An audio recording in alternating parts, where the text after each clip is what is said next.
Right. What adventure would you love to do but haven't got the bottle, skill set, or funds to do? I.e., Everest. I would love to climb Mount Everest if everyone else would just clear off and leave it to myself. I have no desire to climb it when it's totally rammed. I'd also love to climb it if I had the skills to do it without being dragged up by a guide. So I would love to go climb a big mountain that no one's climbed. I'd love that, say in Greenland or Baffin Island or somewhere. I'd love to do that if I had the skills and bottle to do it. If I had the cash to do it, I would love... And actually these days still the bottle, because I'm a bit lazy these days, but to do a huge polar journey in Antarctica feels like an unfulfilled itch for me. But above all, if I had the skill sets and the cash, then I would join the guys who are going to the moon. Absolutely. Wow. Next question. When did you go vegan? Why and how easy was it to make the change? I went vegan... I don't know, 5-6 years ago, a bunch of years ago, after being a devout carnivore and eater of meat and chicken wings and loving it. I once killed a pig by shoving a stick through its heart at some sort of ceremony in the Philippines, so I'm definitely a bad person of meat. So the fact that I've gone vegan, I think, might be indicative to other people it's possible. So why did I do it? I started to read books that told me how unbelievably bad for the planet it is to eat meat, dairy stuff. I read about the enormous overfishing of the oceans and how we're losing so much sea life, that farming uses up a ridiculous amount of land on the planet, and if we could just eat in a more sustainable way, then we would free up vast amounts of land. Almost half of the habitable land on the earth is used for agriculture. And to put that in perspective, only 1% is urban / houses / infrastructure. Almost half the land is agriculture, and of that, the vast majority of it is for either raising animals or raising food to feed to animals which feed to us, which is nuts. In theory, if everyone became vegan, this statistic blew my mind, if everyone became vegan, and I know there's complications to all that, blah, blah, blah, blah, blah, blah, blah, blah, blah, but we could free up an area of land the size of the USA, plus China, plus Australia, plus Europe.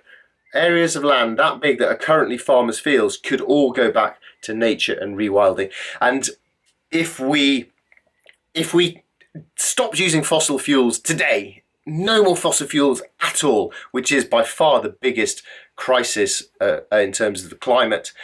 But if we did that all today but carried on just guzzling meat the way we are, the emissions would still tip us over the 1.5 degrees Celsius sustainable temperature, temperature rise thing. So I just reluctantly, because I really like meat, I just thought this is just, personally, it's just not acceptable. And there are acceptable ways to eat meat. You know, if I go to the sea and catch myself a mackerel and eat it, then more mackerel will come along, and that I feel is fine.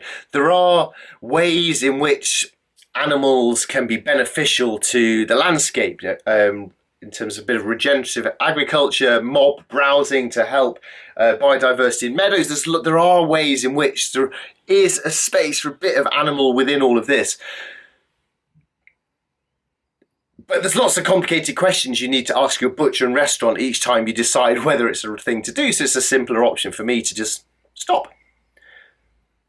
Sorry, that was a long answer. I was doing my best to resist the long vegan rant because they're so tedious for carnivores, I know. Sorry. Plus, I didn't even mention in that the cruelty of it. I mean, it's just nuts. Or the nature side of it, that there are more, the biomass of chickens on the planet is way more than the biomass of wild birds. It's completely nuts. Stop, Al, stop ranting. Stop! I didn't though need to answer the final bit. How easy was it to make change? It was hard to make the change to vegan when I was just doing it as a sort of suffering thing, when the meals were rubbish because I'd much rather have a steak. So what I needed to do was learn that you can cook delicious tasty food, and that if I cook nice food, I wouldn't miss it. And there's lots of ways to do that, but the simplest answer I'll offer is to get a book called The Green Roasting Tin Cookbook, which essentially is a load of recipes where you put veggie stuff in an oven tray, shove it in the oven, half an hour later you've got a really tasty meal. I just started working through that book, learning new ways to cook stuff and learning to cook dal and Indian food as well. Right, sorry, stop vegan ranting, because people will get annoyed a bit with me. Stop it.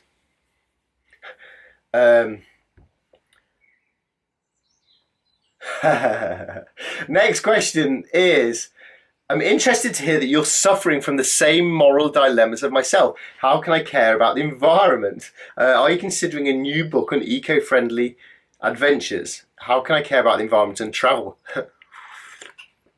How can you care about the environment and travel?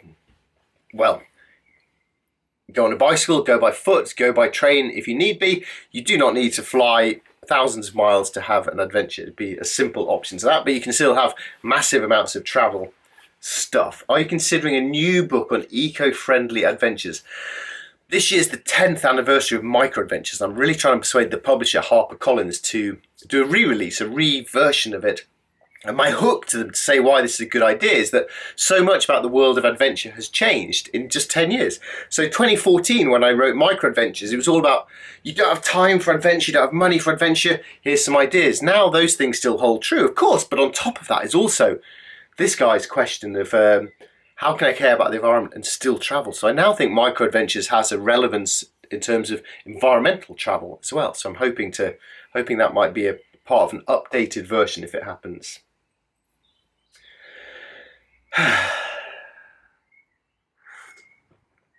It's funny in this list, I've got this list of hundreds of questions. How many of them say, I notice online that you don't talk about your family and seem very private about it. Please talk about your family. When did you know that this is what you currently want to devote your life to? Wow. It's just been an evolution, really, of thinking, oh, I really enjoy doing this with my life. Oh, and I'm earning enough money from it. Oh, and now I want to do this in my life, and I can still earn some money from it, and it adds dung, dung, dung. So it's really been an evolution. So the question, I suppose, begins with, when did I know I wanted to step away from just completely normal life, which I had, and to try and do some big adventure? And that was when I was training to be a teacher, and I got offered a job at this school that I was teaching at, and I really liked that school, and I was flattered to get the job offer, but that was my moment of thinking, wow, if I accept this job offer, I'll enjoy it, I'll have a nice time, I'll enjoy being a teacher, I'll go on an adventure in the holidays, I'm quite good at teaching, so in 15 years I'll be the head teacher of this school, and in 30 years I'll retire. And I mean, that's good life, but I just thought, wow, if I want to get adventuring, I need to say, thank you for this invitation, but I'm going to go have a big adventure. And ever since then, it's been evolution, really, rather than any great strategizing.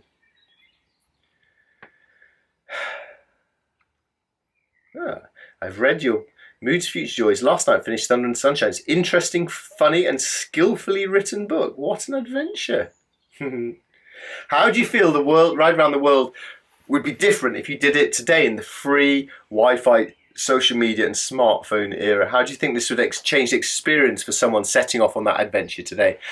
I think about this a lot. Now, if I drive to the supermarket, I put Google Maps on, even though I know the way and I've been there a million times. Whenever I go anywhere, I put Google Maps on. If I'm going to go to a friend's house, I just put in Google Maps and I go, follow that, pay no attention. I cycled down across continents with just a paper map for half the entire continent. I wouldn't be brave enough to do that now. I didn't have a phone for going around the world, so I'd be weeks and weeks without learning about 9/11 or massive world events.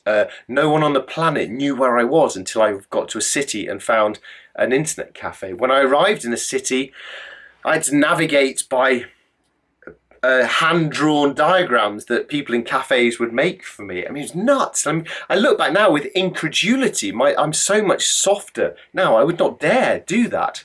But I'm enormously grateful that I did. I mean, that just added so much to my experiences.